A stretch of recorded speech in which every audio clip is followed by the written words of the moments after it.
There have been 1,472 executions in America since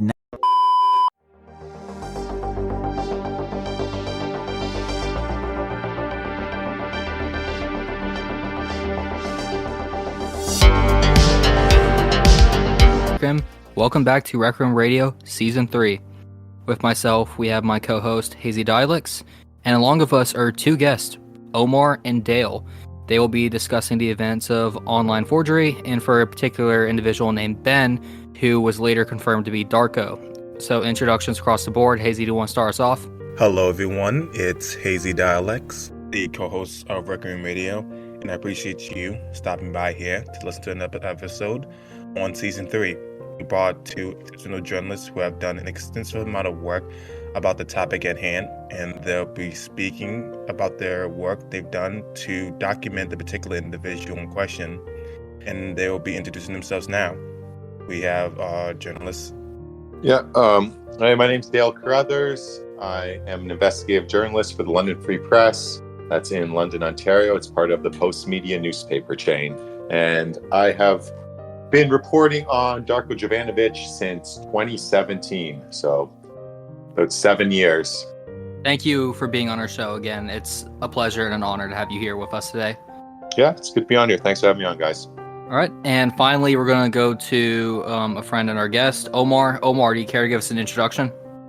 Sure. So this is Omar. I am a space host. I have hosted and co-hosted more than 2,000 hours worth of spacing over the last year. Covered extensively the Ukraine war and recently the war in Gaza. And I used to be a close friend with Ben for a long time, perhaps one of the earliest friends he had on Twitter.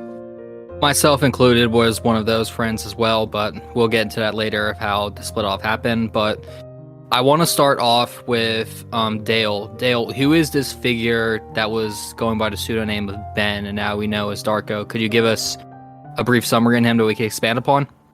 Sure. Darko Jovano, 41 now.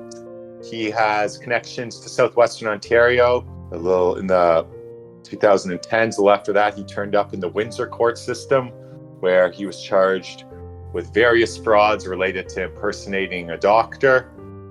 There's some stories written about him then. At that time, he received some jail time, a few months jail, and then he surfaced again in London, Ontario, as part of a case of a London police officer who was charged with breach of trust.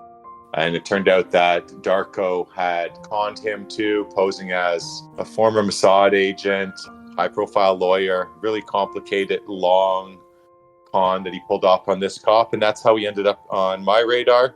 And then he went dark for several years. And then he obviously surfaced on Spaces. And then that came to my attention on Boxing Day when he was outed by Liberty Shawn. That's why I'm here today. Thank you again for that. And for Mr. Pickle, do you want to add on to anything with that as well for Darko?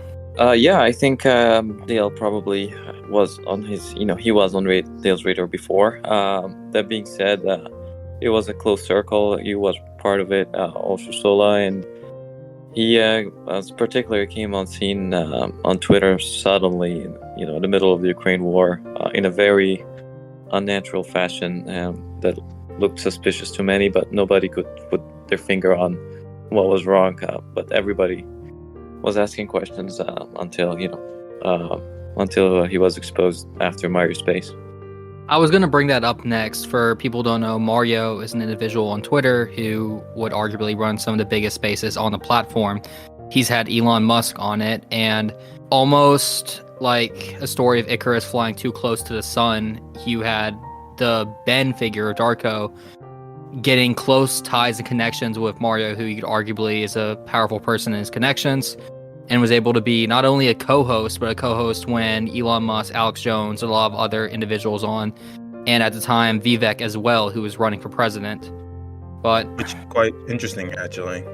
I think in terms of criminality, some people, in terms of what you were talking about, of Icarus flying too close to the sun, similarly, there is really no famous criminals. Most of them are in jail. Something akin to American Gangster, in which he sits in the front row seats of one of the biggest fights in history between Muhammad Ali and Joe Frazier, people are going to start asking questions about who you are. And once you bring that limelight to you, it's only inevitably that people start to pull back the paint to see what is actually behind all of it. So I'm glad to have you all here to explain that. Thank you, Hazy. And I was going to ask Dale to expand on that more. Do you think, Dale, that he was always going to be caught eventually? Like, was this a pattern as before where he gets too big in the spotlight? And have you ever seen anything like this in your work as an investigator? Yeah, I knew from when I first met Darko that he was unique. He was extremely intelligent, spoke multiple languages, claimed to have multiple PhDs. I don't believe that to be true now, but at the time it was believable based on the way he presented himself. And he was able to pull off this elaborate con, victimizing this London police officer. I sat through the trial, I heard all the details. So I knew he was a very sophisticated operator.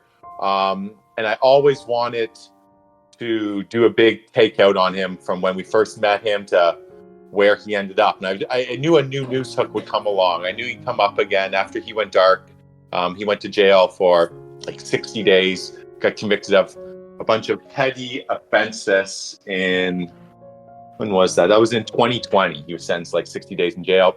And I went and saw him in the prisoner's box and saw him taken away. It's the last time I saw him.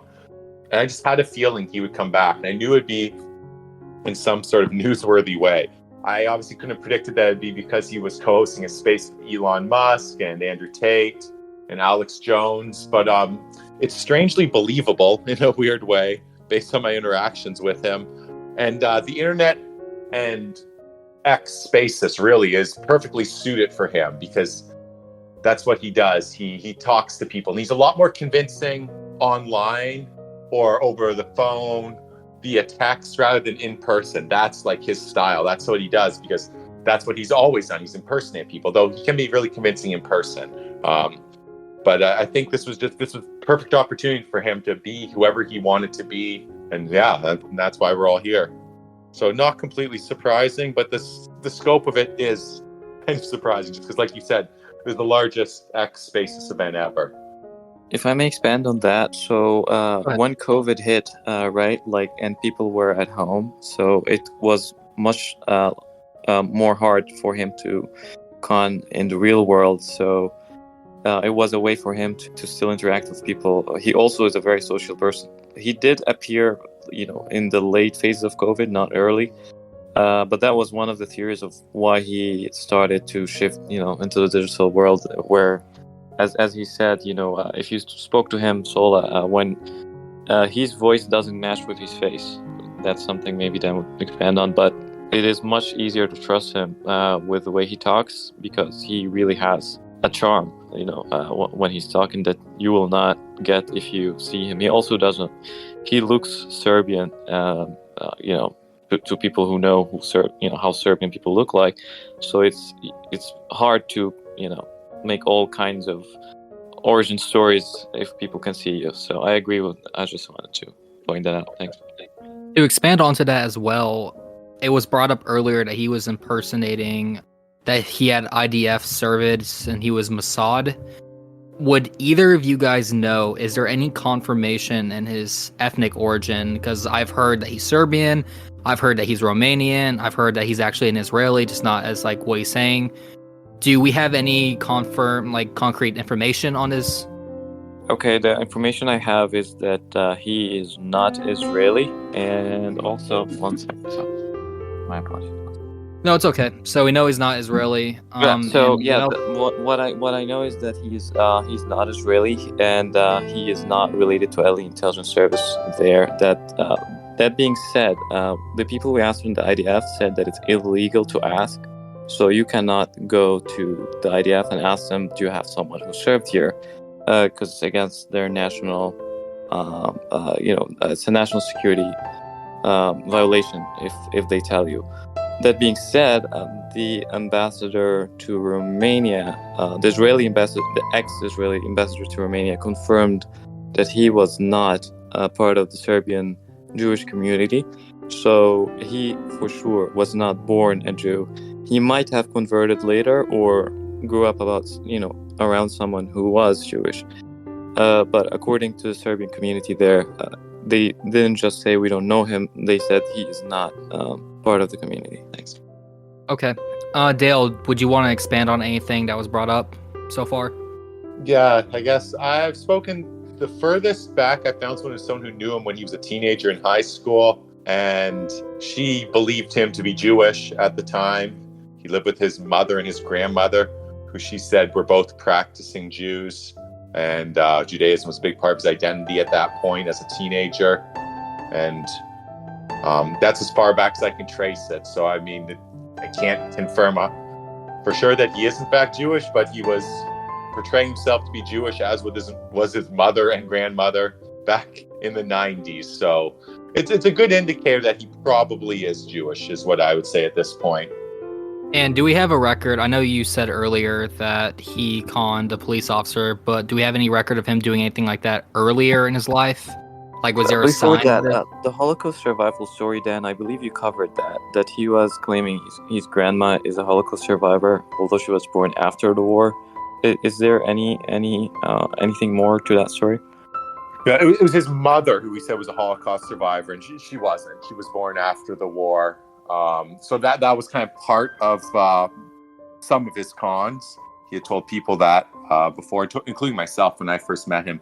But the earliest he surfaced facing fraud allegations was, I believe, 2013 or 2014 in Windsor. That's when he was pretending to be a doctor, an oncologist, an orthopedic surgeon, and he was eventually convicted for several counts of fraud there and was jailed at that point. So that's 10 years ago would be the first allegations of fraud surfacing. And he was saying he was Jewish then too. And for the audience, Dale, what would you tell people who are novice to being online, or warning signs not to trust people? What are some of the red flags, if you will, to tell, like, let's say the middle-aged mom who got Twitter recently and doesn't really fully know how to use the platform? I guess it's kind of a minefield, really, right? If you're new to a platform and you're a middle-aged mom, you're probably not going to be equipped with those skills to verify people's identity, right? Like, that's what I do for a living. I verify things. So I remember verifying Darko's identity was very difficult at first. Literally, it was my job, and it was still hard to do. So I think a lot of people just don't stand a chance, and that's why he thrives so well online. Someone told me something interesting about him, that he was always, they became suspicious of him because he was always asking about their parents. He had an interest in their parents, which is something I've heard from multiple people who've interacted with him. But it's because he will then use that information talking to someone else about that person to portray himself as particularly close to them, right? So if you know someone's parents, think of your friends whose parents you know. It means you're usually pretty close to their family. So Darko meets someone online, doesn't actually really know them, but he talks to someone else and says, oh yeah, John Smith, yeah, I know his dad, Jim, been known him forever. Jim, the retired trucker, right? So it's all part of what I described as his information Ponzi scheme. He's using information and building on it to get more information from people, and so that's how he builds rapport. So he's very sophisticated in how he does this, right? He has these little strategies, and that was just one of them. Just show how he does it. He'd always ask about people's parents. Anytime I talk to him, he asks about my colleague Randy Richmond, who I worked with on our original investigation. Oh, how's Randy doing? And ask a couple questions about him, right? That's his way. He always asks about mutual people you know. He has all of these, I don't know, I call them tricks because he's misrepresenting himself. Normally they'd just be like character attributes, which is not a bad thing. You ask about people they know, but he's kind of using it for his end game of getting information. And so yeah, but back creates sorry, go ahead. Oh, go ahead. I was just going to say that, in essence, he creates a kinship with information that is normally not privy to the public. Thus, when he gets in contact with other people, it's not just the surface level of information that most people are aware of by the time they come into contact with most public figures.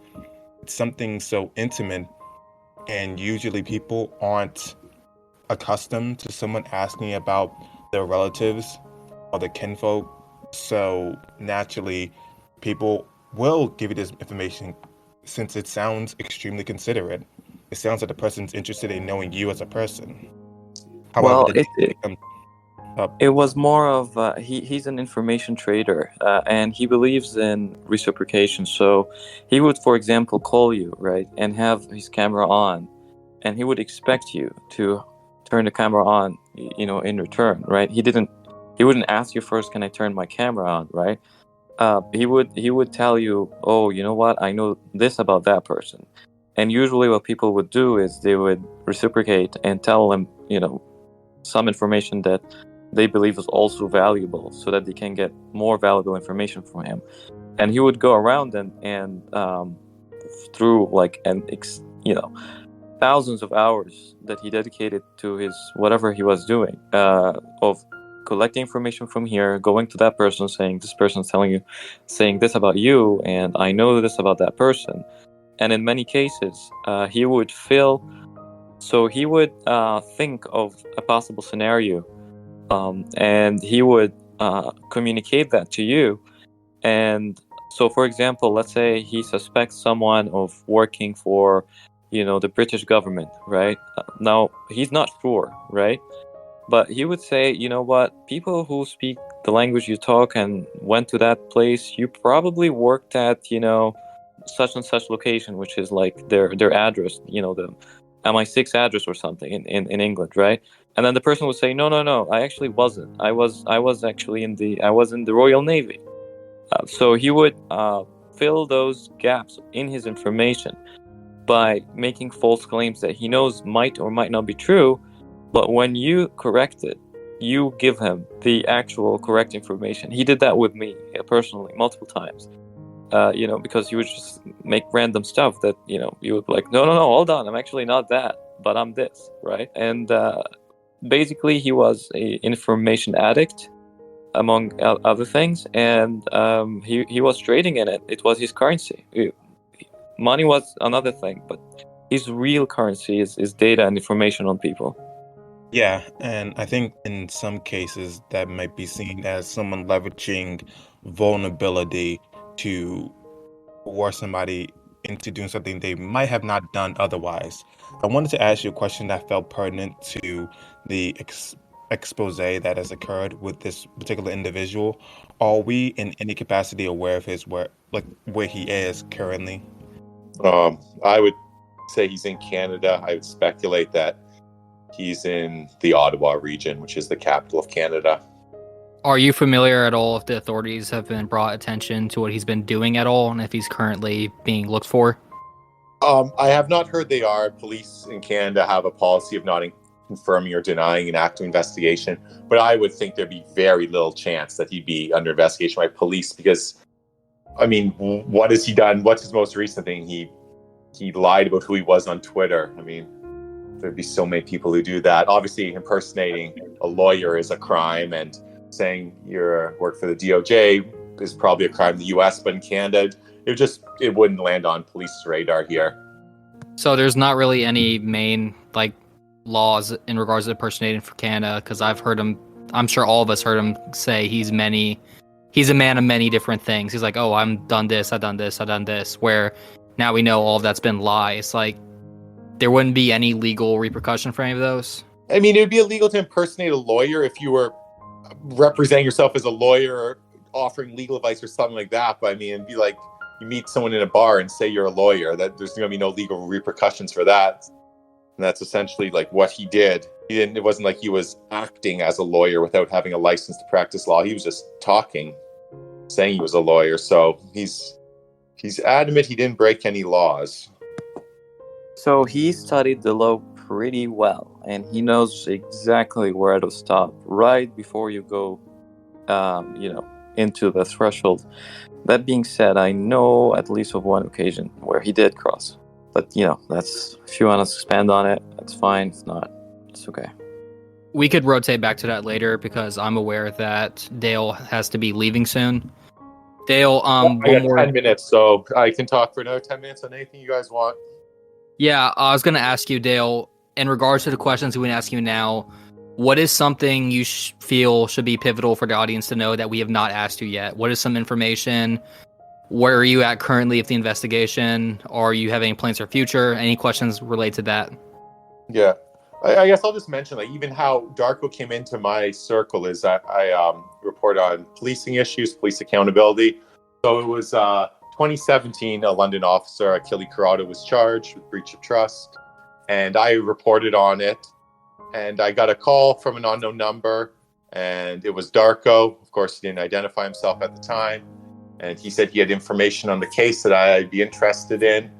And so he started, our relationship started, he was portraying himself as a source. I got to know him. He said his name was Aaron Barak at that point. And he essentially misrepresented his role in that case. Essentially said he was a go-between working with the London police officer and the criminal underworld, selling information. But it all came undone when the case went to court, and it was revealed that he was just conning the police officer. And I figured out before then that he was not who he said he was, but that just really clarified it.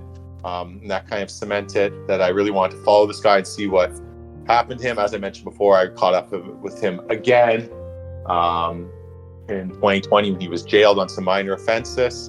And then most recently, I kind of renewed my investigation into him.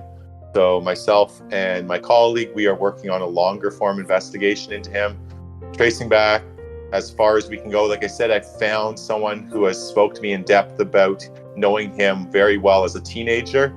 So that's the furthest back we've been able to find any information. At that point, he was living here in London and seemingly living a pretty typical teenage life. Talented musician, spoke many languages at the time. So maybe I guess he wasn't your average teenager. That's not really what teens do these days. But we're digging deep and going wherever the story takes us. So I'll throw an appeal. If you know Darko, you had an encounter with him, you think there's anything I should know, feel free to reach out to me, because we're just going to cast the net really wide. I think there's a great story here. Ultimately, I'm going to reach out to Darko to see if he will talk to me. He may. In the past, he'll always talk, but he doesn't talk on the record. Like, even after I did the last story, I had a couple of phone numbers for him and I reached out. I don't know which one reached him, because then he called me back on a restricted number. And we talked for about 15 minutes. Unfortunately, it was all off the record, so I can't really go into it at this stage, because that would be putting it on the record. But it shows nothing's changed. He likes to control the narrative. He likes to suss out what information people have, right? Like Omar said, he's addicted to information. So he's trying to suss out, what do I know? What am I doing? Am I writing a story? Am I just thinking about writing a story? If I'm writing a story, when's the story going? What will the story be about? So he's nothing's changed with him, even though he also likes attention, right? Like he wants him. Yeah. So yeah, I'm hoping ultimately he will participate in the investigation I'm doing to set the record straight. I just love to see this guy finally explain why he's doing this. We never know why he does any of these things. I mean, obviously in the past, the motivation has been money, but in this current case, I mean, I haven't heard of any fraud allegations beyond misrepresenting himself. So why did he do this? Two instances, Dale, that I am aware of. So one of them is with Nick Sotor. He's an alternative media outlet on Twitter, and I believe what he did was, for some reason, whether the story doesn't say if Nick is actually a victim or an accomplice, but he reached out to someone else that I know personally and asked them to finance their trip to Israel to cover the news there. And he said the trip will cost, I don't remember, like $20,000 or something, but he asked for $5,000 from that individual. And that individual didn't pay because he thought it was really weird. And he also didn't know why was he chosen to be asked for the money to finance Nick's trip to Israel. That is one instance. The other one was, I believe it was someone who is considered by some people to be a leader in the Black community, and he was responsible for handling finances for BLM movement in one of their charities, and there was allegations of misappropriation of funds. Ben offered to, or Darko offered to finance his lawyers. He told them to hire, the best lawyers he can, and he will foot the bill. So that individual hired a lawyer and paid $100,000 in fees, and then he contacted Darko to actually come through with the payment. And then Darko kept giving him the runaround, and then he later said, "I can't send you the money directly. It would be illegal for this and that reason. You'll have to give me someone else. I will send it to them." And then he did provide someone else, but then he actually didn't, and he didn't send the money, of course. But what he did was, whatever the agreement that individual from that was accused with misappropriating funds had with Darko could implicate that person himself. So, for example, he could come up and say, you agreed to take $100,000 from me in such and such manner, which is illegal, and he would use that as leverage later. So that's also a tactic that he would use. He would call you and talk to you about anything, right? Like, for example, he talked with one of his old friends, a lawyer in Canada. I'm not going to mention his name, but he was like, I have diamonds in Jerusalem, my family's in the diamond business. I have, $500,000 worth of diamonds with no paperwork. Do you want it? And then they would talk about it, right? And then he would get that clip and then later use it and be like, oh, you remember, we were talking about diamonds. And in this instance, the lawyer denies that he agreed to participate in this. But he would talk about random stuff that isn't real, but the whole point of it is to use it later against you as leverage and blackmail. Even without asking, you would just know simply that, oh my God, I discussed this with this guy, so I better not come after him. And that's how he got away with it for so long. Really quick, Dale, I know you have to go shortly, but for the audience, can you provide any information for yourself in regards to contacting if someone wants to reach out to you, if they hear this and they have information? Of course, yeah. You can email me, dcarruthers@postmedia.com. That's DCarruthers@postmedia.com. That's my email, so that's probably the best way to reach me. Okay.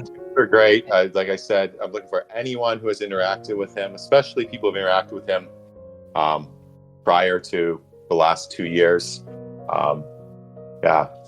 I'm sure that there'll be countless people out there. I can keep your name out of the story if that's what you want. I know a lot of people don't want to be connected to him in any way, shape, or form. So we can leave your name out and figure something out. Contact me, though. And really quick, what is your Twitter handle as well? It's Dale @LF Press. That's also, you can reach me on Twitter. All right. Sounds good. Dale, thank you again for your time. If you ever want to be back on a show with updates, you're more than welcome here at Requiem Radio. I appreciate everything you're doing. All right, guys. Thanks for having me on. And I'm just going to close with just saying this. This is a spiel I usually give, but I think this whole story, I worked with Liberty Sean to kind of try and get it out there. It shows the importance of legacy media. People were able to find out about who Darko was through the work that myself and my colleagues did, as well as the Windsor Star, who had been doing the earliest reporting through the court system, did some really good work. So it created this paper trail, a digital paper trail in some cases, of these online stories where people were able to piece them together. And I remember when I did the story about Darko going to jail for the minor offenses, it was really hard to get a photo of him. We didn't have one. And we worked really, really hard to finally get one. And it's kind of funny because ultimately it was that photo that someone did a reverse image search with their photo of BZ, and it pulled up that photo, and that led them to my article and to reach out to me. And that's how the confirmation kind of got rolling. So if you can support your local media, I'm only able to do this because I have a full-time job, a salaried media job, where I can spend a whole week looking into Darko and going down all these crazy avenues and routes. I couldn't do that if I was a freelance journalist or kind of just doing it on the side. Anytime we publish anything on Darko, we have our in-house lawyer go over it with a fine-tooth comb just to ensure we are in a safe legal position, so we're always confident by the time the story is published. Someone could threaten to sue us, but at the end of the day, we're covered legally. So these are things that take a lot of money to do, a lot of money to produce this kind of journalism. So support your local journalists, your national journalists, international journalists. Go out there and support journalism. All right. Thank you very much for your time, Dale. Thanks, guys. Take care. All right. Hazy, would you like to ask Pickle or us anything? With the heights this particular individual rose to, and being in some of the most influential spaces of the last year, do you think it's inevitable that he'll resurface with that set of skills that he has? So as far as what he knows, right, and of influential people and all the info that he has, I have no doubt that he has stuff of value. Now, nothing came out yet. That being said, if he wants to, I don't think his story is over because the information he has will probably be less relevant with time. So he's using it one way or the other now. He might be using whatever he has to buy quiet, or he might be coming out with a storm at some point. I really don't know. That being said, the part that I do know is that I wrote a story about Mario, and the story is if Mario is getting extorted by BZ. Mario did contact me back about the article. He offered a few corrections, saying that his company's audited and there's no laundry money or anything of that sort. However, he have not denied that he was extorted. He neither confirmed nor denied. So I don't know. Maybe that is something that you will be hearing about soon. As far as his relationship to the Trump campaign, he allegedly said that he was a subcontractor to a subcontractor that is providing legal advice to Trump's legal team. And he did provide, on multiple occasions, information that was later found out to be true that wasn't public. Whether he was just being smart and expecting things to happen that did happen, or had foreknowledge. In most cases, you can make either argument, but there are at least two cases where, for sure, he knew something that others didn't. He also kept fluctuating between being pro-Trump and against Trump, and in many cases, you would never know what he actually stands for because he's all over the place all the time. He's a chameleon. He, whatever you like, he likes, right? But when, if you remember, I don't remember the days precisely, but there was a time where the tape of Trump speaking about his, nuclear secrets or so forth. At this particular time, he said he left his capacity as a legal advisor for Trump's legal team, and he said that the case against Trump was extremely strong because there was no benefit of the doubt since, according to him, he admitted to committing the crime, according to Ben's analysis.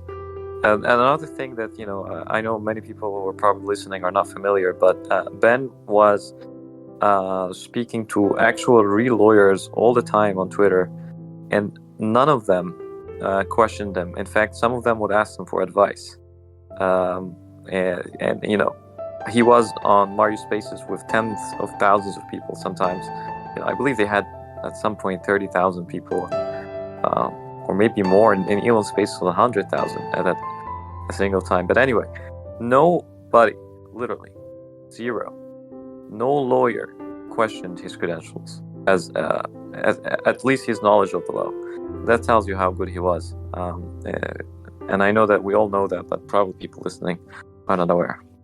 Another thing I'd like to add on too is that anytime someone had suspicions of him or were on his tail, he was very persuasive in manipulation and putting almost a groupthink against people. And for Darko, going forward, what I could speak on is just things from my personal experience. I've known Mr. Pickle, Sean, and a lot of those groups for a long time now before he showed up. And once he called me, once he figured out at the time I was in the service, he started bringing up very uncomfortable topics, thinking he could relate to me, because he would tell me, oh, no way, I'm IDF too.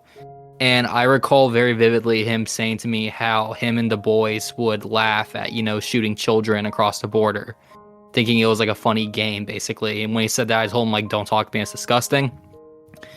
Once he realized, he kind of like crossed a boundary of me, and he just went full force within our small group of like people and would lie to others about me, saying like, oh, everyone, Sola's secretly a fascist, he's an anti-Semite, he's taking advantage of you. When in reality, it was the other way around. And I'm sure Mr. Pickle could speak on this. For when myself and Mr. Pickle, we had a debate. I forgot the topic, it was so long ago, but he privately reached out to both of us and lied to both of us, where he reached out to me and said, good job, Sola, you really crushed Mr. Pickle, or, that's his account name, Mr. Pickle. He's like, he didn't know what he was talking about at all. And then Omar, or Mr. Pickle, reached out to me and said like, hey, Ben said the same thing to me. He's like, good job, Mr. Pickle, you really crushed him, he didn't know what he was talking about. So he's definitely very trained in manipulation, gaslighting, and turning communities on people who suspect if you don't buy into the shtick or you see it early. That's true. Also, I want to add that he used to be what you would consider a good friend to many, including helping out in many ways. If you need something, he would help you. And he was, at least appeared to be, genuine in some of his friendships. And it remains an open question of whether he considered it a true friendship or he was just playing a long game where he was, pro. But to your point, Sola, he would go and for example, say that Sola said such and such behind your back, right? And then he would try to get people to speak bad about Sola behind his back, and then he would go and say, this person told you that. And this typical drama that you would expect. So he was involved in a lot of the inner, the silly fighting between groups in general. Particularly, I believe he was in the Ukraine space. So he's one of his first messages to multiple people I know was, I know some information about this charity, if you need it. And that was like, even there was no hi, it was like, I know you were interested in this. So he would talk to you and you would be like, oh, what do you know, right? And then he would get more info and then use it from the other side. So, for example, we later knew that he was leaking DMs from pro-Israeli groups to pro-Palestinian groups and the other way around, and pretending to be, their enemies on stage, and then be calling them after and as if nothing happened, as if they're friends.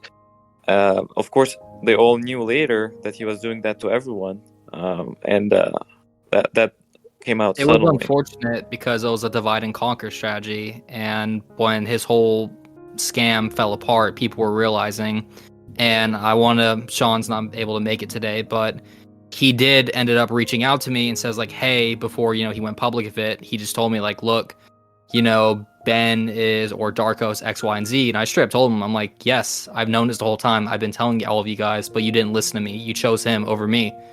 And you threw me out of the group, basically. And just like, I was black sheeped with, I'm not trying to make it about me, but a lot of people were. And that's the point I was getting at, where I'm saying for people online, be very careful who you trust immediately. If you ever have any issues with anyone, reach them directly, talk to them one-on-one. Don't listen to third parties, what they have to say about you, because I feel like that was a mistake all of us, myself included, fell for. So for that point, on that expanding heavily on that, we had a common friend, and he was looking for, a girlfriend, and then speaking of, you need to know who you're talking to.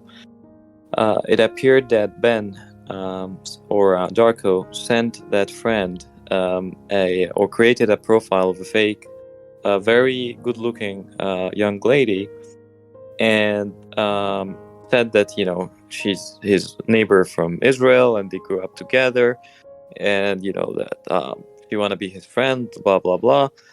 And then it turned out every time they say, okay, let's meet, they were supposedly in the same town. There was always an issue. There was always, like, no, I'm busy, I have an emergency, like, she works with a doctor, so I'm busy with patients, blah blah blah. And then at some point he even baked her a cake, only to realize that nobody came. And it turned out that Ben was playing with him all the time, and it wasn't a real girl. It was Ben playing with him. That was one of the saddest, stories of how far his manipulation went. Certainly psychotic. Yeah. Certainly psychotic behavior, especially when it comes from someone who gets in good with people in such an intimate fashion that you wouldn't suspect that this person would be lying to you. What I've noticed from many of the interactions I'm hearing about is that he attaches himself to people in ways where he believes he can find out what interests they're truly passionate about, and thus people divulge information so willingly they don't get any second thought about it due to this mutual love or passion about whatever topic they might be discussing. And this reminds me similarly to the Andrew Tate strategy of like a side of being a woman, where in these Andrew Tate situations he would pretend to be a woman, get money from these people, manipulate them with the withdrawal of this attention. In this particular case, it's more insidious due to parading this narrative of knowing them ever since they were children. Now, obviously, that would cause a great concern and great love for that individual. To that degree, that is psychotic, to be extremely vindictive over trivial interactions. That's right. And if you want me to go through how we first met him, Sola, I'm okay with doing that now that then. So before we go deeper into the whole Ben Darko situation of us, there are some sources that we've received that prefer to remain anonymous for their safety, that says that Mario hired Ben as not only a lawyer, but he paid him as a co-host, and he paid him significantly well in crypto. I find it strange that one of the biggest guys on the platform was able to not get this vented and was able to pay him on that. Is there anything on those claims that I've missed at all, Omar? Yes. So I will add that when Mario contacted me after, one of the Substacks I had, he said that, I'm not sure who was, but they were his ID. So Mario was asking for BZ's ID, and he was delaying it over and over.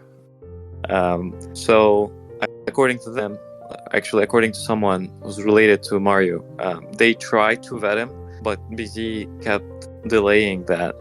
And his talent was so good that for 2 years nobody did a reverse image on him, and that tells you how good he was at whatever he was doing. So they tried to vet him, but allegedly they didn't get his ID, or maybe got a fake one, but as far as I know, they tried to vet him, but he didn't provide ID, and he kept delaying and saying, next week, whatever, until this happened. Yeah, in fact, if you want me to tell you, I'm familiar with how his picture went in online. So he was in this group chat with us, and he had a black and white picture of him. And he asked me personally if I could, and multiple other people in the group, if we could alter it to hide, his identity, it's just like to make sure that nobody can like find him. It's his picture, but at the same time to blur it enough, not to disclose who he is. I didn't do it; somebody else did, but I think he just used the faded version of it, and that any professional could have just enhanced it and reversed images, reversed it and found who he was from Dan's article back in the day. So it was strange when he did that, because at some point he had his actual picture, like he had his normal picture for maybe a year, right? Am I right, Will? Yes, that's correct. He had his original picture for a year, and then he switched it to, I believe, a dog. And then eventually it was just the letters BZ. But I still find this interesting how one of the biggest players on the platform of Twitter somehow had all of this slip through his hands where he wasn't able to catch any of this or even consider it. And it's no harm on Mario, but it's disturbing to think that someone of that high of quote-unquote status online was able to be duped and fooled that easy. And it just shows for the audience as well, be careful, because that could happen to anyone, regardless of who you are. And unfortunately, it's happened to myself. It happened to Pickle or Omar. It's happened to a lot of our friends that I'm not going to name their names. It's an unfortunate scenario, and I hope that in the future there could be some charges put on him to bring him to justice for all of the harm he's caused. And just to be clear, he has never done anything, or he didn't do, like, we had fights before, but he never harmed me in any way. However, I know people who he did harm, and when this was happening, I was torn between, okay, so this guy had a dark past. He's struggling with addiction of crystal meth and fentanyl, and everybody has their own faults, so maybe we can cut him some slack. But then I heard a few stories which changed my mind. It's like, okay, maybe he wasn't bad to me, but doesn't mean that he did hurt other people. I personally know a few of those stories, and I don't know if you want to expand on if you know any of those, but when I heard those, and I'm like, okay, actually, no, there's no benefit of the doubt here. Maybe he was good to me, but that doesn't mean that he was a good person, or that there was no selfish reason behind everything he did. Yeah, and in regards to Darko, for me personally, something that happened was that when, I'm sorry I didn't mention this earlier, but before the whole military fiasco where he tried sharing his war stories with me that never existed, he first saw that I had an interest in law, and then he offered me randomly, I'll pay full scholarship for your law. You could come to this really prestigious university in Israel. And all of it just seemed fishy, and I've always been raised it was too good to be true, don't accept it, which I did not accept it, thankfully, but he's very persistent. And unfortunately, though, for myself personally, after the whole fiasco went down where my entire original friend group threw me out, I still was persistent. I still wasn't backing down, because I'm saying, hey, I'll still continue saying you're a bad person if you're brought up in conversation or asked about, because you're a liar and a bad person. And me as a person, I have never been one to be fazed by what someone says online about me, but one of my weak points are if you go for someone I care about. And unfortunately, Ben or Darko figured out where my girlfriend at the time was living and called me on a burner number and told me, like, hey, you better watch what you say or else, someone's going to get paid a visit. And he made it insinuating enough for me to pick up the point. And at that time, I was between a rock and a hard place. Where do I say, okay, do I continue saying what I'm doing, and potentially get her hurt because I don't fully know 100% if he bluffs at this time for this, or do I just stop talking about for a minute for her protection? And unfortunately, later on, I got messages from a lot of right-wing people, a lot of right-wing account, and the damage is already done, where he basically contacted a lot of people in those circles and spheres, and I was also black sheep from them as well. And for me, like I said, it took a while for me to like rebuild my account, rebuild my social standing with people, but I still did it.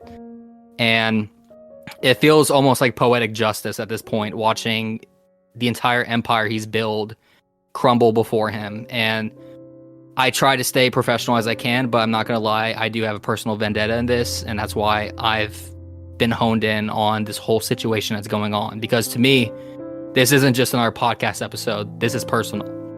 And that's why, again, I want him to face full justice. I genuinely think for you as well, it's almost feeling as though you're living in an alternative reality.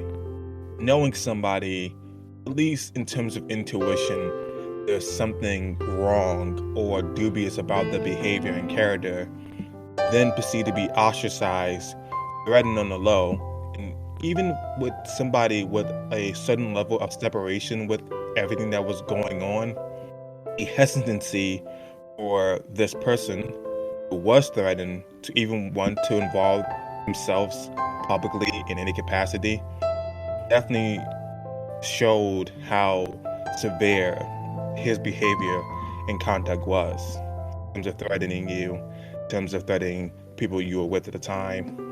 And I knew that to be the case. Yeah, he was manipulative enough too. Yeah, he was manipulative enough, and I'm sorry, Hazy, I'll let you finish real quick, but he was manipulative enough too, like I said earlier, to know he could drag me through the mud as much as he want. I'm not going to be fazed. I don't care of words of people I have never met. But he knew, as a scummy human he was, that he's going to attack someone vulnerable to me, let alone he's going to attack a woman instead of like taking it man to man. And that, to me, that's purely why I find him as be nothing but evil and disgusting. But continue, Hazy. Sorry about that. Exactly. And working on episodes and knowing that she wanted no involvement, she wanted her name to have little association as possible, definitely showed the level of validity the threats of violence were to her. And knowing all of this, with his status, with his platform, and how much influence he had, one can at the very least be cautious about the validity of these claims and these threats that are being made by them. One could ask themselves, well, could he do this? So now with him getting outed, all this information and his connections to the actions he's done and irreparable damage he's done to many within this environment, it's nice to be vindicated, if anything else, from all this. No, and that was the first thing I did when Sean made that post saying, he was saying like, with a heavy heart, it's sad to inform you. And then later they're having a space where they're all crying, they're all sad, saying like he was a best friend. It wasn't my proudest moments, but I was taking a victory lap where I straight up told them, I'm like, hey, while all of you guys were eating out of the palm of his hand, I was right the entire time and none of you believed me. From the beginning, I was right and no one listened. So I'm sorry if I'm not going to share sympathies in you or be a shoulder to cry on when you were the same people who chose him over me and threw me under the bus. Like, why should I have any sympathy for your emotions to a psychopath, basically?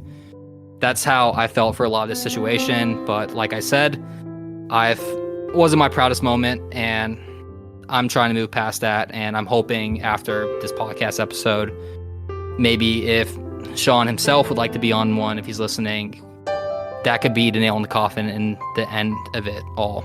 And that's my main goal right now.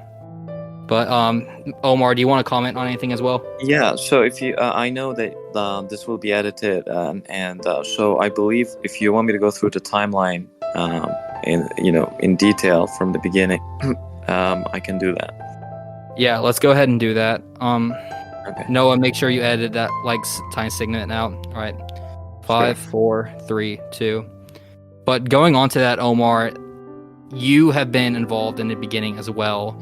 Could you provide us with more of an in detail timeline of like the whole events that took place for the audience? Yeah, so I can tell, or I can speak of how Darko started or came into Twitter, because I was there. I believe it was July 2022. It was a few months into the war in Ukraine, and he came into my spaces, me and a friend, and Sean as well. Sean had his own spaces, and he would frequent both of our spaces for hours a day, sometimes 8 hours a day.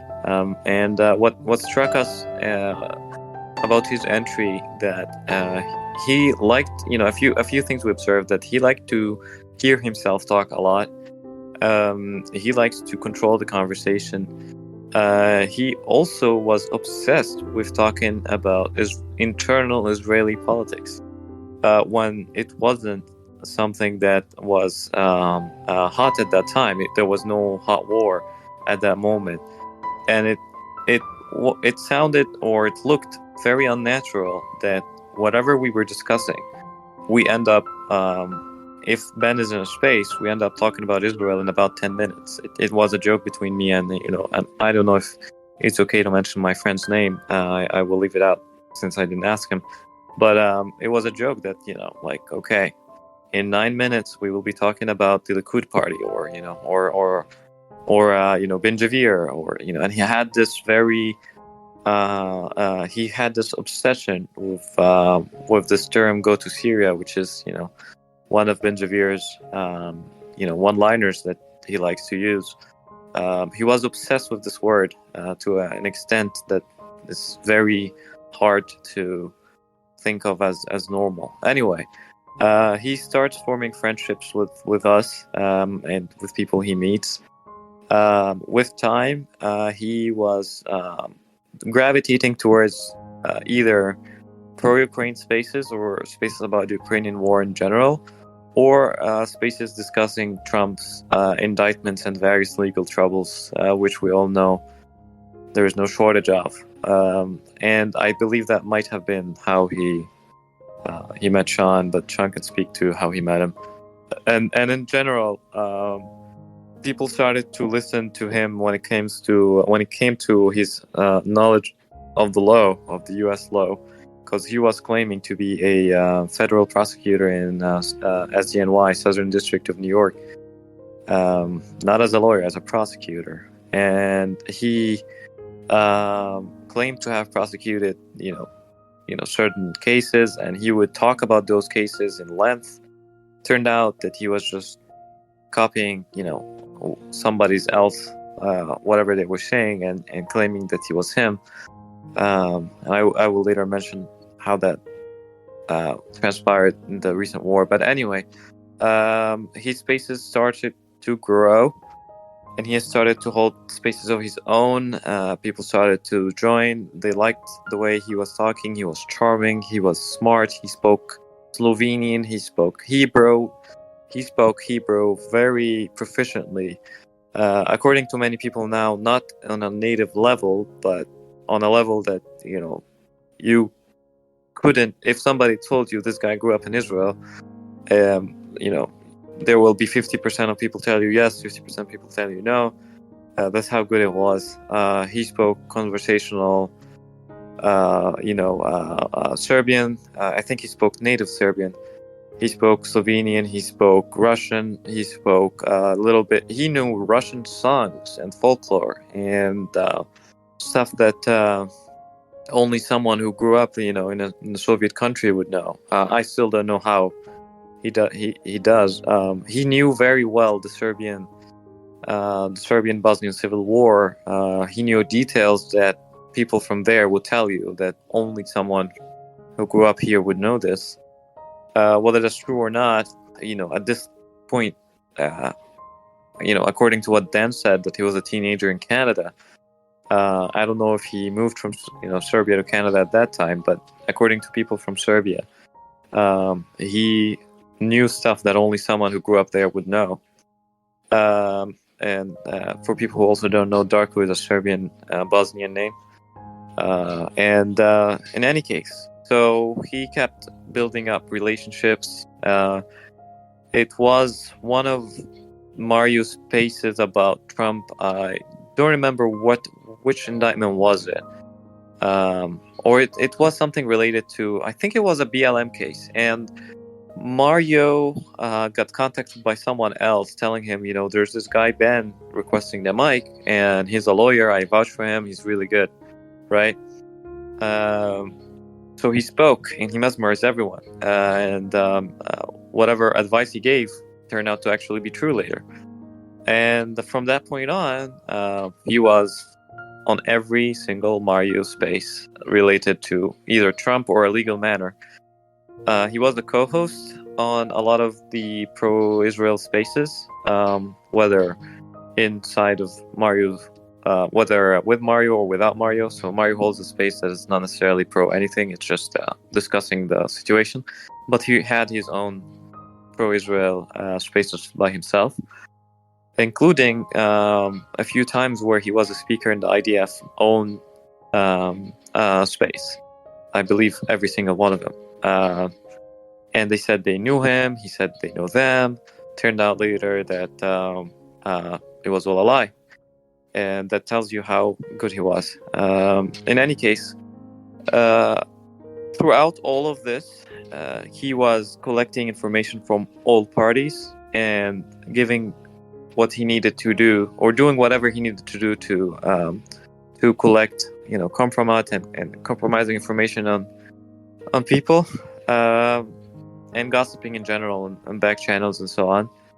And then when his picture came out, when he had his actual picture on the Mario space, somebody somehow reversed his image, and then there was chatter in general. Is this the Darko we know?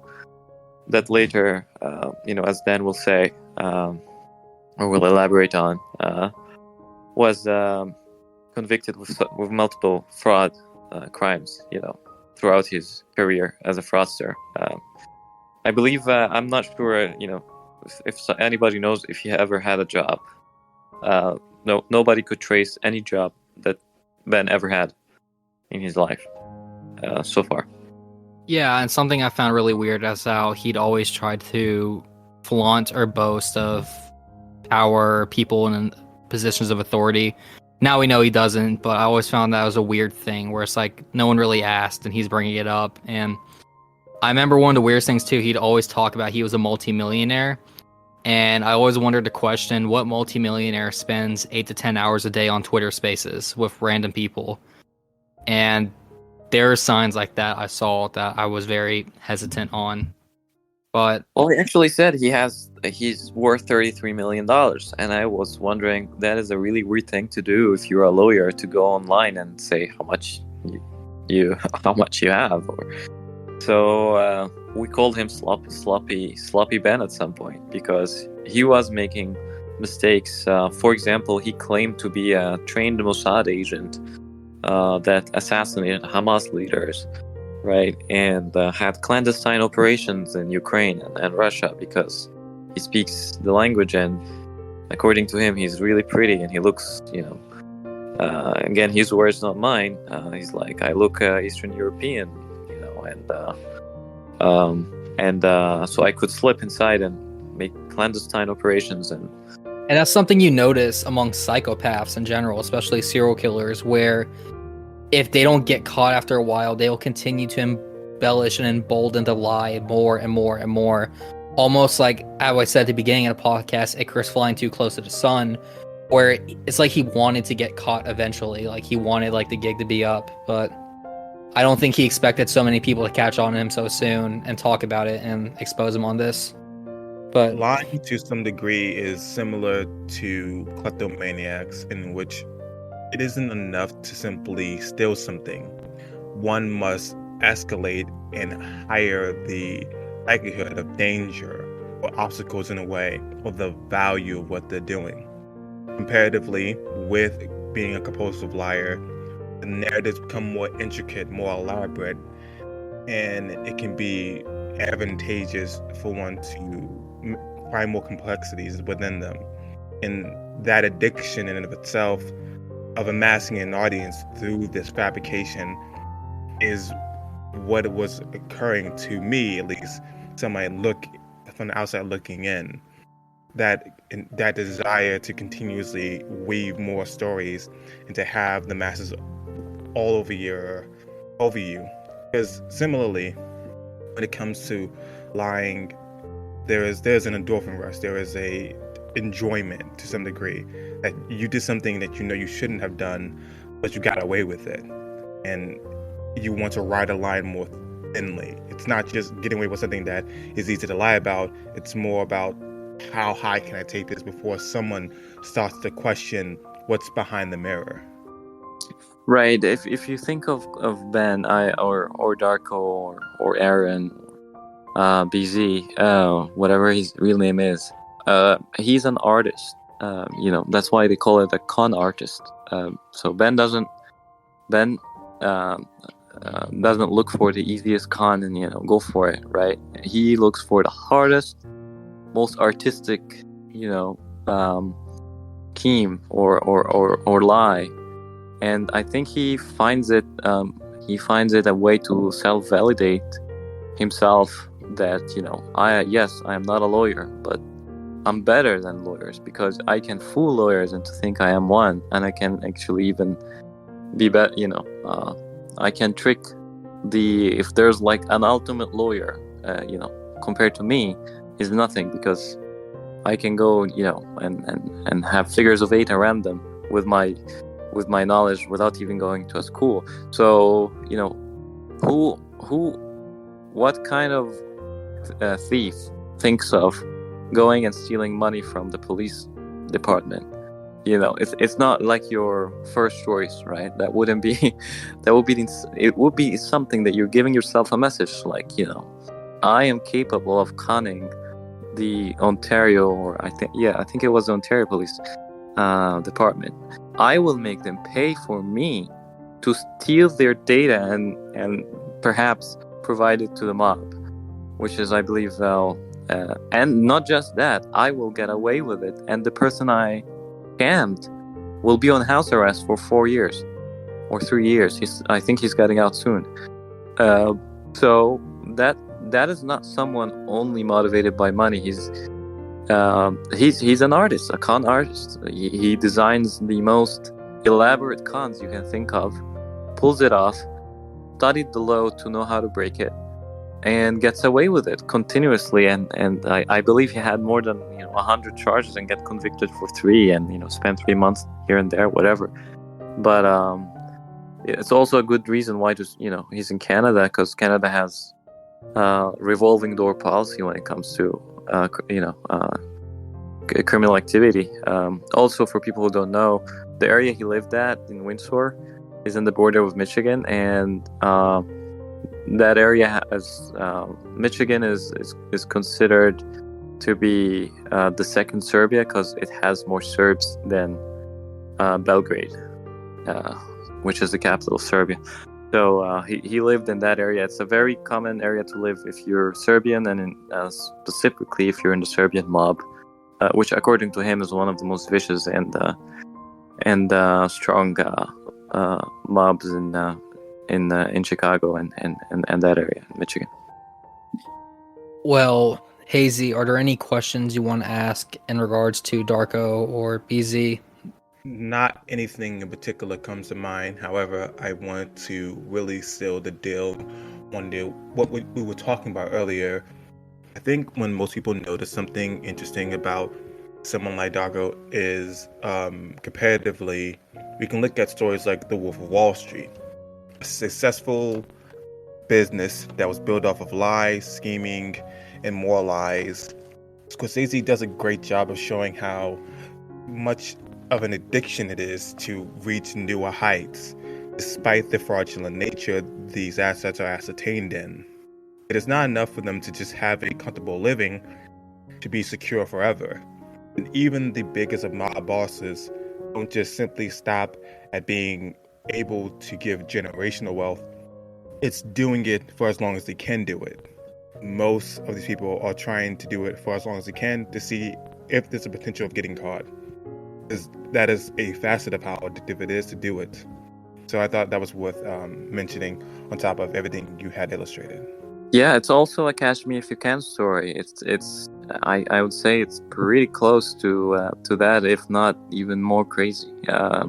Who knows what he actually did? Like, we don't know, right? Like, that we know part of it, but the level of cons he conjured throughout his life, given the level of sophistication and talent he has, I believe he probably is worthy of a similar story. And the other thing, he's actually still on Twitter by an alt called Mitch. And the funny part is that everybody knows that's BZ, but what are you gonna do about it? Such a guy on Twitter using a voice changer, and everybody knows BZ. He just says, I'm not BZ, and that's all, And so he's still there, apparently, and he's still fine, and he still talks, and he even participated in the spaces talking about him, which was something out of the Matrix. I believe he found a lot of pleasure in doing so. I might try to find the clip for you, Sola, but there was a clip where he was warning people about BZ, and you would hear him, and you know how he sounds like, right? And it just shows you he's making fun of the world and enjoying it. That's what he does. Would you happen to have any audio that you'd be comfortable sharing at all of BZ's voice, so people can know in advance, oh, this is the guy, who's scamming people, so they could be wary of him? Yeah, let me see. I can get you something right here. So he had this space with Kent, not Kent, I'm sorry. It's, what's his name? Scarface, Boneface. It's a American criminal who joined the Azov battalion in Ukraine when it used to have a problem. Now the problem is fixed. Now they removed all the criminal, all the shady people from there. But he was there at that time, and apparently that guy turned out to be a favorite Russian propaganda talking point. Like, he's featured in Russia Today all the time. And also, so let me show you here. I'll get you the clip. Just give me 1 minute. Sure thing. And one more thing to the audience. This is going to be published on Spotify, but if you enjoy the information you're hearing, and it would be greatly appreciated if you could leave us a review, or you could help circulate our channel by showing our people this video. Because like I said, this is something that is a bit passionate to me, this particular episode. And I'd like the more to hear, the better. But you could find myself at Twitter at Sola Requiem. So it's SOLA_REQUIENM. So Requiem. And if you have any information, like I said earlier, please reach out to Dale or myself or Hazy Dialects if he would be okay with that. Hazy, would you be okay with that? Yes, if anyone wants to reach people to has some useful information about the particular topic at hand, I think it's of the utmost importance that we signal boost this as much as we can. Due to the digital age being a bit of a wild west where people can set up shop whenever they want to and find themselves entrenched in different circles, it is important that we find our con artists, whatever they might set up shop next, and to help people be mindful of it. Because someone as skilled as he was in what he did, it seems unrealistic that he would merely just give it all up after achieving such heights. Right. So I'm ready with the clip if you guys are ready. Okay, whenever you're ready, go ahead and play it. And just to reference, this is a clip from his space with Boneface. And it was recorded by him. It's a public space. This is not me recording anything. I'm just playing it for the audience to know who he is and how he sounds like. For the record, this is all public information right here. This wasn't received by any ulterior malicious motive. Okay, thanks. I can't beat that, but if I took my shirt off, I'm completely covered, which is weird because us folk usually don't get tattoos. But yeah, I'm not a religious guy at all. I was about to say, you guys can't get buried in a Jewish cemetery if you guys get tattoos. That's a myth. Oh, that's a myth. No, most young Israelis have tattoos and fits. So, like I say, when I say that I can understand where you're coming from, I worked again for years in the criminal justice system. You're not the first person that has big scary tattoos and kind of look scary. That I've encountered. And it's funny because normally when I used to do federal prosecutions and even at state level, charges and so forth, I used to go to pretrial conferences, and the guy would be there with all these swastika tattoos, and 9 times out of 10, I'm going to just hang on a second. This is a private conversation. I don't like people joining. 9 times out of 10, the guy with the big scary swastika on his neck would kind of whisper over to me on the other side of the aisle and say, "I'm sorry about my tattoos, man. I have a very German Jewish last name." And he's like, "I'm sorry about the tattoos, man. I'm sorry. I don't really believe in this shit." I'm like, "That's okay. That's okay. Don't worry. The fact that you said that, don't worry. I'll negotiate a better deal for you. Don't worry." So I get it. I absolutely get it. I do. I get it. And as for the drugs, it is what it is. Yeah. Well, listen, I'm very open. I myself was a very heavy opiate addict for a while. Yeah. I was a fentanyl addict. And I got into a car accident. I had surgery on my leg, and I got addicted to painkillers that led to... I went from oxy to hydro, from hydro to heroin, from heroin to fentanyl. I'm many years clean, thank God, but I get it. Addiction happens, so I get it. But no, I just... you could have blew me away with the way that you were speaking, and blunt, open, and candid. I appreciate your candor in the room last night. I think, because I am pro-Ukraine. Okay, I don't want to get that, it makes up any kind of which way. Obviously, right. I mean, you put your money where your mouth is, but it's not like you're an armchair general. Yeah, I can't speak on anybody else's behalf and point out the mistakes that they've made. No, for sure. Listen, I didn't believe it was you. No offense. You're kind of a famous person. That's why I said, we'll post a video saying shalom. And when you did, I almost shit my pants. I'm like, holy shit. That was the first time I've ever had in my life. Like, wait. Because I went to another space and I had to ask everybody there like 4 times, like, people over there really don't believe it's me? They're like, no, they don't. Like, there's this madness, All right, thank you, Mr. Pickle. Well, when I said to you, post a video saying shalom, you giggled. You're like, what? Yeah, and as you could just see by the way he speaks, it's just lies upon lies upon lies, him manipulating, him saying things to try to relate to people, all of it's just fabrication upon fabrication. And in this episode, I tried to make it my goal to see how deep can we go with all of this, and I want to see underneath all the lies, where is Darko? And unfortunately, I don't think that's going to be something we're going to know anytime soon. But we do know one thing, that he is a con man, a liar, and, excuse my language, a piece of shit human. So, not to interject, so speaking of lies, there is more, and this is one of them. Pro-Ukraine, which is fine. My wife is, she came to Israel in 91 when she was young from Kharkiv. So she's Ukrainian, Jewish, and so this is one of my basic questions. So the position of the government of Israel as to why they won't arm Ukraine, there's a couple of reasons. One, obviously we have a good relationship with Putin. Right. 2, So there is no wife, since, as Ben's... as we later know, Ben is actually gay. So there is no wife, there is no Ukraine, there is no Kharkiv. He also claimed to have a Ukrainian refugee in his house. That turned out to be also a lie. And I think he might have even claimed to have a Syrian refugee at some point. And then he ended up, the next part of the clip, he was talking as if he's some official, he has some connections in Israel, which later we found out not to be true. Although he might have faked it till he made it at some point. But just shows you, everything was fake. There was no wife, there was no job, there was no SDNY.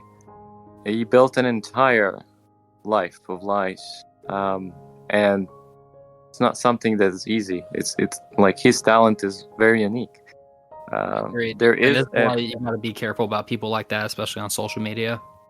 You can see how he can be so manipulative due to his ability to carry himself in a room, taking opposing sides, drastically having levels of animosity amongst themselves, opposing beliefs, and yet speak in a way where he comes across as highly empathic and showing a mutual care for people.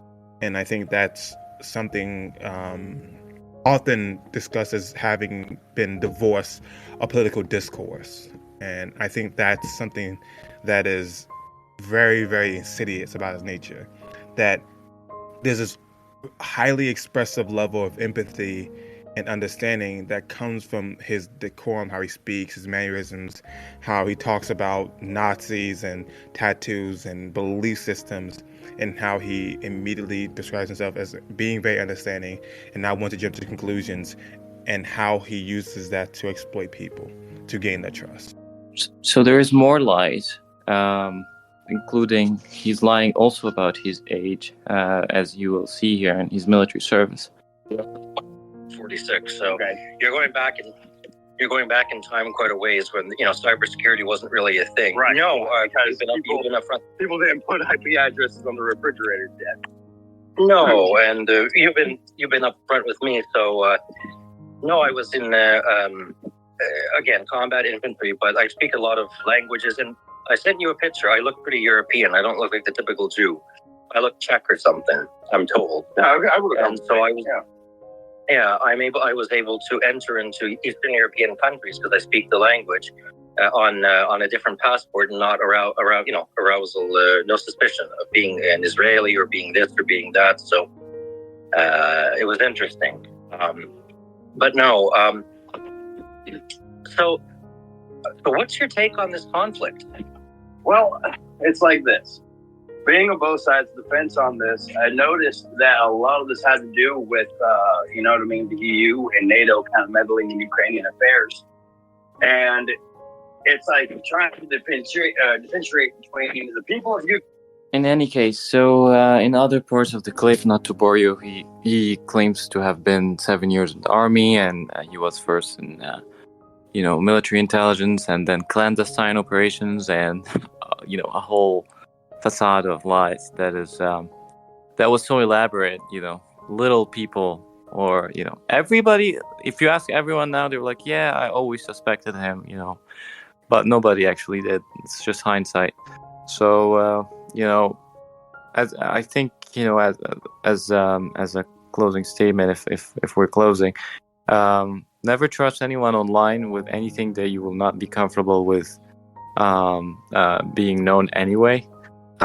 Be yourself, and if that's not gonna work, then it is a very hostile environment where people are trying to manipulate others and scam them and blackmail them, and it's just be very careful, and don't say anything that you think will be misconstrued, because everything is being recorded by the algorithm and Twitter and multiple bad actors, and you just be in general careful with what you say and what you do, because not everyone is there for just having a good time or making friends. Some people are there to hurt others, and Darko was one of them.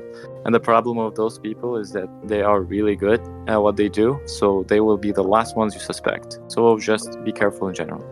That's all. Thank you, Omar. And before we close up, do you have any reliable people on social media that you say you can trust with information in regards to the whole Ben Darko situation? Because like we said earlier, there's a lot of people talking and having speculation, but there's also people like Dale or like Sean or like yourself who actually has information. Do you know any other accounts to trust? There is an inherent problem here, because his accomplices are shady people. So, for example, if you go and talk to, I'm not going to mention his name, but he was later disbarred and so on, and people are like, why are you platforming a X and X, right? And I'm like, well, those are the people who surrounded Darko. So there are many conflicts of interest, and there's many of them who are being blackmailed. Many of them don't want to come forward. So that's part of probably what Dale is dealing with, that it's really hard to get someone to be on record saying what actually he did, because Ben simply knew what he was doing. You know the circle of friends that you might be able to trust with information, but I think you know them already. Other than that, you might want to reach out to Nick Soter, and because he knows, he had some deal with him in some sense that is still not clear what is about really.